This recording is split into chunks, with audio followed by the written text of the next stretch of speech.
قرآن مقدس سے خوبصورت سا واقعہ یاد آتا ہے جس کو قرآن نے خود بیان کیا ہے اور مفسرین نے بھی اس کا ذکر کیا ہے۔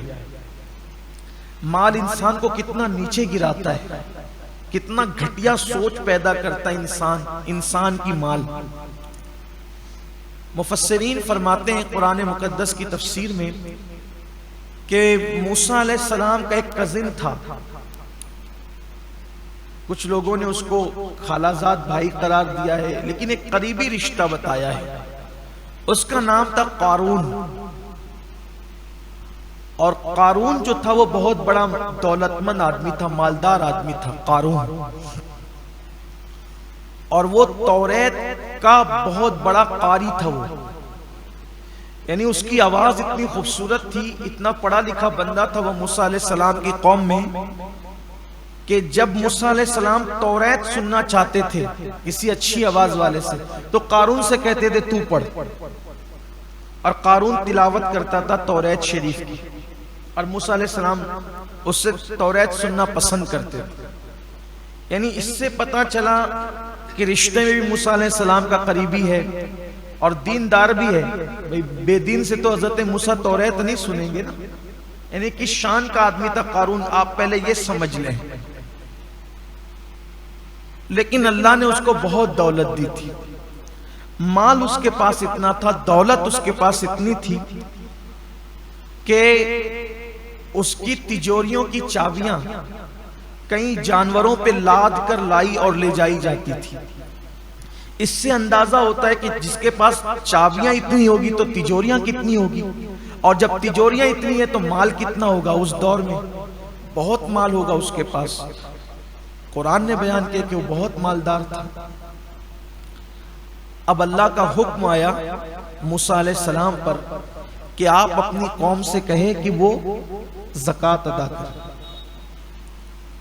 زکوٰۃ دینا ہے 2.5% مال سے۔ تو موسیٰ علیہ السلام نے اپنی قوم سے کہا کہ بھائی اب اللہ کا یہ قانون آیا ہے کہ جو مالدار لوگ ہیں وہ اپنے مال سے غریب لوگوں کو 2.5% زکوٰۃ نکالیں گے۔ تو چھوٹے موٹے مالدار لوگ تھے، انہیں تو کوئی پرابلم ہی نہیں تھا، انہوں نے تو دینا ہی تھا۔ سب سے بڑا جو مالدار تھا وہ قارون تھا۔ قارون نے کہا کہ میں کل سوچ کے بتاتا ہوں۔ یہ سوچ کے بتانا یہ شیطانی چکر، مسلمان کی ذمہ داری ہے۔ اللہ کے اور اس کے رسول کا فرمان آ گیا، کوئی سوچ نہیں، کوئی فکر نہیں، کچھ نہیں، حکم آیا سر تسلیم خم، ورنہ انجام برا ہے۔ تو کہا میں سوچ کے بتاتا ہوں۔ پھر وہ گیا گھر، سوچنے لگا اتنی دولت، اس کا 2.5% کتنا ہوگا؟ جیسے آج کروڑ پتی لوگ کہتے ہیں نا لاکھوں نکل جائے گا میرا، لاکھوں۔ ارے کروڑوں تو دیا اللہ نے ہے نا، لاکھوں نکلا تو نے دیا کیا؟ اور اس پہ وعدہ بھی ہے، ایک دے گا تو میں کم سے کم 10 دوں گا، کم سے کم 70 دوں گا، 700 دوں گا، اور اگر نیت میں اور خلوص ہے تو میں تجھے بے حساب عطا کروں۔ ملنا ہے وہ دنیا میں ہی، واپس دنیا میں پہلے ملے گا، آخرت میں تو ملنا ہی ملنا ہے۔ شیطان کے مکر و فریب میں مت پڑو۔ قرآن میں اللہ فرماتا ہے شیطان تمہیں غربت کا خوف دلاتا ہے۔ اللہ کی راہ میں خرچ کرتے ہو نا تو تمہیں کیا رہ جائے گا تیرے پاس؟ ارے کیا رہ جائے گا؟ کیا اس کا کرم ہوگا تو جس نے اتنا دیا ہے جب اس کی راہ میں دو گے تو وہ اور عطا کرے گا۔ میں نے ایک بہت بڑے بزرگ کو یہ بات کہتے ہوئے سنا ہے کہ دینے والا کبھی غریب نہیں ہوتا، بس اچھی نیت سے وہ اللہ کی راہ میں دینا شروع کرے، کبھی غربت اس کے پاس نہیں آئے گی۔ فرعون پر اللہ نے عذاب نازل نہیں کیا اس وقت تک جب تک فرعون بھوکوں کو کھانا کھلاتا رہا۔ سامری جس نے بچڑا بنایا تھا، پیتل کا بچڑا، اور جس نے شرک کو گویا کہ عام کرنے میں بنی اسرائیل کی مدد کی تھی، پوری قوم پہ عذاب آیا، سامری پر نہیں آیا۔ حضرت موسیٰ علیہ السلام نے کہا اللہ یہ تو بڑا منافق ہے، بچڑا تو اسی نے بنایا تھا، یہ نہ بناتا تو لوگ اس کی پوجا کیوں کرتے؟ اللہ نے فرمایا ہم جانتے ہیں کہ بڑا مجرم یہ ہے، لیکن اس کی خصوصیت ہے یہ غریبوں پہ خرچ کرتا ہے، غریبوں پہ خرچ کرتا ہے، اس لیے کافر ہونے کے باوجود بھی ہم نے اس کا عذاب مؤخر کر دیا۔ عذاب تو دیں گے لیکن جلدی نہیں دیں گے کیونکہ لوگوں پہ خرچہ کرتا ہے۔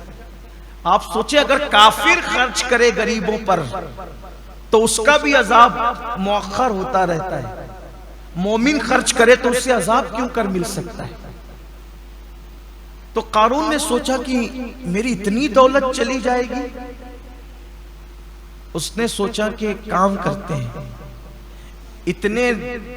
اتنی دولت بچانے کے لیے تھوڑی سی خرچہ کرتے ہیں. اور اس کے دماغ میں ایک شیطانی پلان آیا. تو وہ ایک بدکار عورت کے پاس گیا اور اس بدکار عورت کو کہا کہ کل جب دن میں موسیٰ علیہ السلام اپنی قوم کے سامنے خطاب فرمائیں گے، زکوٰۃ کا قانون بیان کریں گے، تو تو کھڑی ہونا اور موسیٰ علیہ السلام پہ معاذ اللہ ثم معاذ اللہ زنا کا الزام لگا. میں تجھے اتنے روپے دوں گا، اتنے پیسے دوں گا. روپے پیسے تو ہم بتاتے ہیں اس دور میں جو بھی سکے رہے ہیں، لیکن تجھے یہ کہا. اس نے کہا کیا میں اللہ کے نبی پہ بدکار تھی لیکن بے غیرت قارون کی طرح تو نہ تھی کہ دولت کے نشے میں اس نے اتنا بڑا فیصلہ کر لیا. اس نے کہا موسیٰ علیہ السلام پہ میں کہا کہ میں جتنا کہتا ہوں کر، تجھے منہ مانگی قیمت دوں گا. پھر دولت کے ایک مرتبہ 2.5% زکوٰۃ ادا نہیں کرتا تو اللہ کے رسول صلی اللہ علیہ وآلہ وسلم فرماتے ہیں اللہ اس کی نمازیں بھی قبول نہیں فرماتا. کیونکہ اللہ تعالیٰ نے جہاں جہاں زکوٰۃ کا ذکر کیا ہے نماز کے ساتھ کیا ہے. زکوٰۃ کا ذکر ہمیشہ نماز کے ساتھ آیا ہے. آپ دیکھ لیں قرآن مقدس میں اٹھا کر نماز کا ذکر کہیں تنہا کر دیا گیا ہے لیکن ہمیشہ زکوٰۃ کو نماز کے ساتھ بیان کیا گیا. زکوٰۃ کا معنی ہوتا ہے پاک کرنے. زکوٰۃ کو زکوٰۃ اس لیے کہتے ہیں کہ ہر چیز کا ایک میل ہوتا ہے. تو یہ جو ہمارا مال ہے اس کا میل نکالنا گویا ایک سمجھانے کے لیے کہہ رہا ہوں. یہ شارحین نے بھی لکھا ہے حدیث پاک کی شرح میں کہ یہ جو زکوٰۃ نکالی جاتی ہے مال کا میل ہے. تو جیسے کپڑوں سے مال نکل جاتا ہے تو کپڑے کیسے صاف ہو جاتے ہیں، ایسے جب ہمارے مال سے زکوٰۃ نکل جاتی ہے تو ہمارا جو مال ہے وہ محفوظ ہو جاتا ہے، اللہ کے قلعے میں محفوظ ہو جاتا ہے اور اس کی حفاظت پھر اللہ اپنے ذمہ کرم پر لے لیتا ہے. اور جو لوگ ادا نہیں کرتے زکوٰۃ، کچھ لوگ ایسے ہیں کہ جنہیں بہت تکلیف ہوتی ہے زکوٰۃ ادا کرنے میں، حالانکہ دیا اللہ نے اور ادا کتنی کرنا ہے صرف 2.5%، یعنی 100 روپے پر 2.5 روپیہ دینا ہے صرف، اور 97.5 روپے اپنے لیے رکھنا ہے. اب دیکھیں 97.5 کتنے ہوتے ہیں اور صرف 2.5%، اور یہ فرض ہے.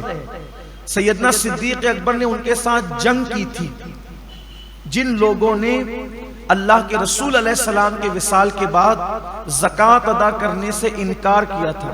صدیق اکبر نے فرمایا تھا میں ان کے ساتھ ایسے ہی جہاد کروں گا جیسے ہم کافروں پہ جہاد کرتے ہیں، حتیٰ کہ اگر دور رسالت میں یہ اونٹ کی نکیل اور رسی بھی بطور زکوٰۃ دیتے تھے، اگر یہ رسی بھی روک لیں گے تو بھی میں ان کے ساتھ جہاد کروں گا. اور آپ نے کیا. معاملہ ایک رسی کا نہیں تھا، معاملہ پیسوں کا نہیں تھا، معاملہ زکوٰۃ کی فرضیت کا تھا.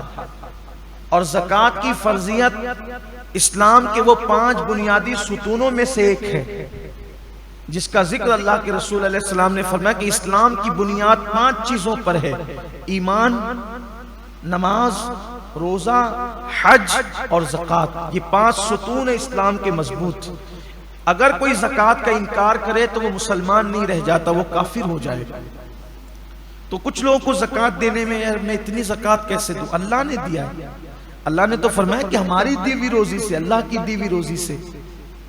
ایک حدیث پاک میں اللہ کے حبیب علیہ السلام کا فرمان ہے قیامت کے دن لوگ دیکھیں گے کہ ایک بہت بڑا اژدہا ہے جس کی آنکھوں سے آگ نکل رہی ہے اور جس کے دانت لوہے کے ہیں، لوہے کے دانت ہیں اس کے، اور آگ اس کی آنکھوں سے نکل رہی ہے. وہ ڈھونڈے گا تو دیکھے گا کہ ایک بندہ جو زکوٰۃ نہیں دیتا تھا وہ اس سے مخاطب ہو کے کہے گا تیرا دایاں ہاتھ میری طرف کر تاکہ میں تیرا ہاتھ کھا جاؤں. آقا کریم صلی اللہ علیہ وآلہ وسلم کے فرمان کا مفہوم ہے کہ پھر وہ اس کا دایاں ہاتھ چبائے گا اور دایاں ہاتھ چبا کر کے کھا لے گا، پھر بائیں ہاتھ کی طرف بڑھے گا. جب بایاں ہاتھ چبا کر کھائے گا تو پھر دایاں ہاتھ اس کا دوبارہ واپس آ جائے گا، پھر بایاں ہاتھ کھا چکا رہے گا تو دایاں ہاتھ کھائے گا تو بایاں واپس آ جائے گا۔ اور جس وقت وہ اژدہا جس کی آنکھوں سے آگ نکل رہی ہوگی اور دانت اس کے لوہے کے ہوں گے، وہ بھی جہنم کے بنے ہوئے لوہے کے، تو وہ جب چبا رہا ہوگا تو اس کی چیخ ایسی نکلے گی کہ اس کی چیخ نکلنے سے پورا میدان محشر کانپ جائے گا۔ آپ سوچیں وہ چیخ کیسی ہوگی کہ پورا میدان محشر کانپ جائے گا۔ تو پوچھا جائے گا یہ کس کی چیخ ہے؟ تو ارشاد ہوگا کہ یہ اس کی چیخ ہے کہ جو دنیا میں زکوٰۃ ادا نہیں کرتا۔ میدان محشر کوئی چھوٹا موٹا تو نہیں ہوگا، ہمارے کھیل کے گراؤنڈ کی طرح یا ہندوستان کے میدانوں کی طرح تو نہیں ہوگا۔ میدان محشر اولین اور آخرین سب جمع ہوگے، اس کی چیخ کتنی بلند ہوگی اس دن کہ پورا میدان محشر کانپ جائے گا، کتنی دردناک چیخ ہوگی زکوٰۃ نہیں دینے والوں کا۔ اچھا یہ کسی مولوی کی ڈرانے کی باتیں نہیں، نہ کسی سیاسی لیڈر کا قول ہے، یہ صادق الوعد الامین کا فرمان ہے، جس نے اپنی زندگی میں کبھی اپنی مرضی سے کلام ہی نہیں کیا، زبان ان کی یہ کلام خداوند قدوس کا ہے۔ تو جو وہ شخص جس کا وہ ہاتھ چبا کر کے کھا رہا ہوگا، وہ اژدہے سے پوچھے گا تو کون ہے؟